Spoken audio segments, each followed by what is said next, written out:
Bien à toi. Aujourd'hui, j'aimerais te parler d'un point de la médecine traditionnelle chinoise qui s'appelle le 1 rein. Donc, c'est le premier point du méridien du rein.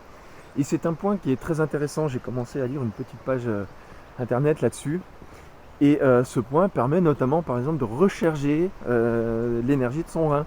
Donc, en fait, de recharger son énergie rein et de faire descendre les excès d'énergie yang du haut du corps, de les faire redescendre dans le dantian. Le dantian, c'est le réservoir d'énergie en Qigong.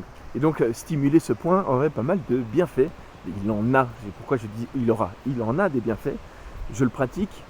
Et ce qui est très intéressant avec ce point, qu'on stimule aussi par le Qigong, c'est vrai que quand tu fais une posture de l'arbre ou Mapu, eh bien, tu as une tendance à t'appuyer sur ce point-là, tout simplement, et donc à le stimuler.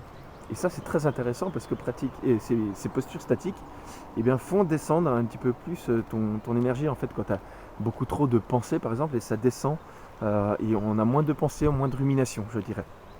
Et c'est exactement la même sensation que j'ai quand je marche, tout simplement.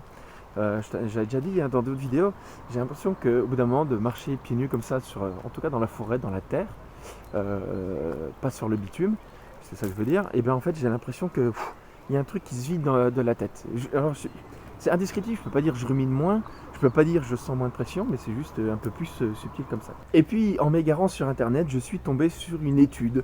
Alors c'est en anglais, mais si j'ai bien compris, ça aurait une tendance à réduire le stress de fait de marcher pieds nus.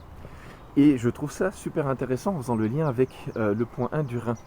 Si je comprends bien, les chercheurs ont étudié un lien éventuel entre la marche pieds nus et le taux de cortisol dans le corps.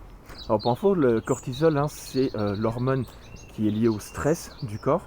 C'est une hormone qui est très élevée, enfin qui doit normalement être très élevée le matin pour te réveiller, pour de nouveau être actif, et qui doit être au plus bas le soir pour que tu puisses dormir. Son hormone antagoniste, c'est la mélatonine, qui elle est très très bas le matin et doit être très élevée le soir. Voilà.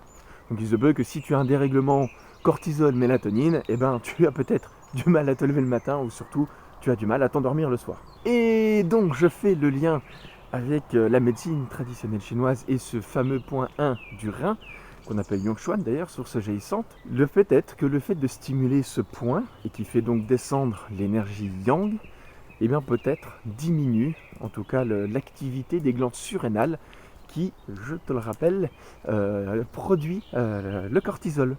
Voilà, donc si on apaise l'activité des glandes surrénales, on diminue le taux de cortisol et donc on ressent moins de stress. Voilà, en tout cas, un des bienfaits que la science semble vouloir confirmer, en tout cas, de la marche pieds nus.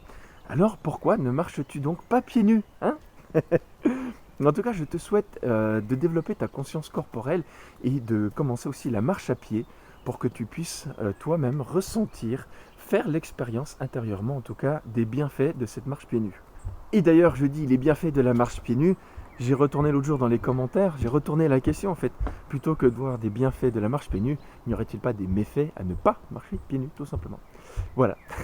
Avec ça, garde l'esprit ouvert, prends soin de toi et puis à bientôt. Ciao, ciao.